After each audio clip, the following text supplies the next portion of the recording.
Hi കൂട്ടുകാരെ, അസ്സലാമു അലൈക്കും. ഞാൻ ഇന്ന് എടുക്കാൻ പോകുന്നത് 7ാം ക്ലാസ്സിലെ താരീഖിലെ 3ാമത്തെ പാഠമാണ്. നമുക്കതൊന്ന് നോക്കിയാലോ. അൽ ഇമാമു മാലിക് ബിൻ അനസ് റഹിമഹുല്ല എന്നാണ് നമ്മുടെ പാഠത്തിൻ്റെ പേര്. ഇമാം ഷാഫി റഹിമഹുല്ലാഹിയുടെ ഉസ്താദും പ്രഗത്ഭനായ പണ്ഡിതനുമായിരുന്നു ഇമാം മാലിക് ബിൻ അനസ് റഹിമഹുല്ല. അദ്ദേഹത്തിൻ്റെ കർമ്മശാസ്ത്ര സരണിയാണ് മാലിക്കി മസ്ഹബ് എന്നറിയപ്പെടുന്നത്. തബുത്താബികളിൽ പ്രമുഖനായിരുന്നു അദ്ദേഹം.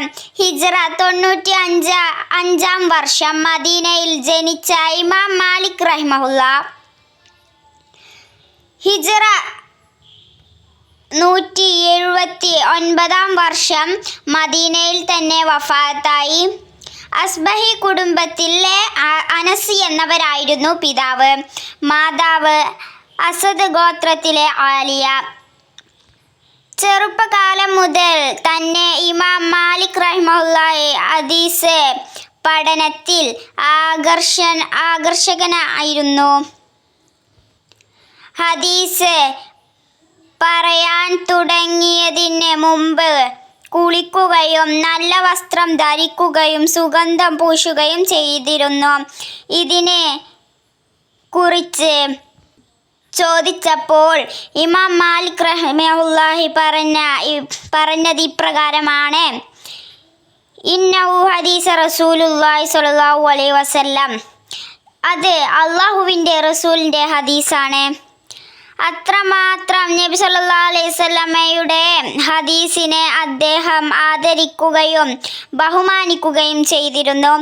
ഇമാം മാലിക് റഹിമഹുല്ലാഹിനെ ആശ്രയിക്കാതെ ഹദീസ് പഠനം സാധ്യമാവുകയില്ലെന്ന് ഇമാം ഷാഫി റഹിമഹുല്ലാഹ് പറഞ്ഞിട്ടുണ്ട്. ദാറുൽ ഹിജ്റ മദീനയിലെ ഇമാം എന്ന പേരിൽ പ്രസിദ്ധനായിരുന്നു. ഉസ്താദ് അഇമ്മ ഷെയ്ഖുൽ ഉലമ എന്നും അദ്ദേഹം വിളിക്കപ്പെട്ടു. നീണ്ട 60 വർഷക്കാലം മദീനയിലെ മസ്ജിദുൻ നബവിയിൽ മുദരിസും മുഫ്തിയുമായിരുന്നു.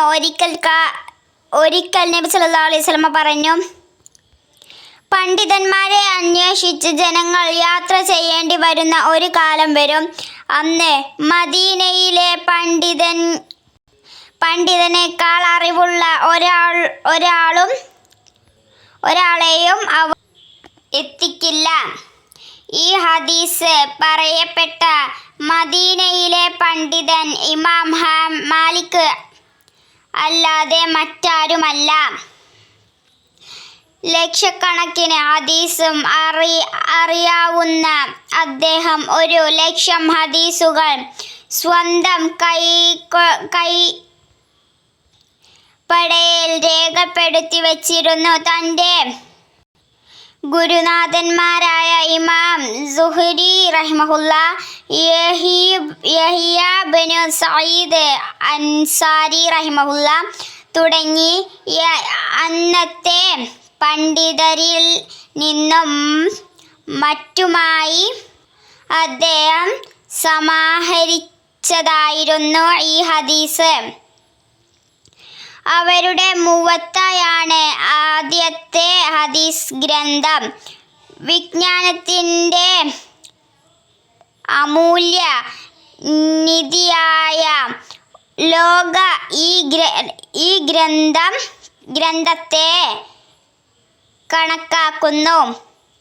അപ്പോൾ പാഠം ഇഷ്ടമായവർ എല്ലാവരും സബ്സ്ക്രൈബ് ചെയ്യണേ.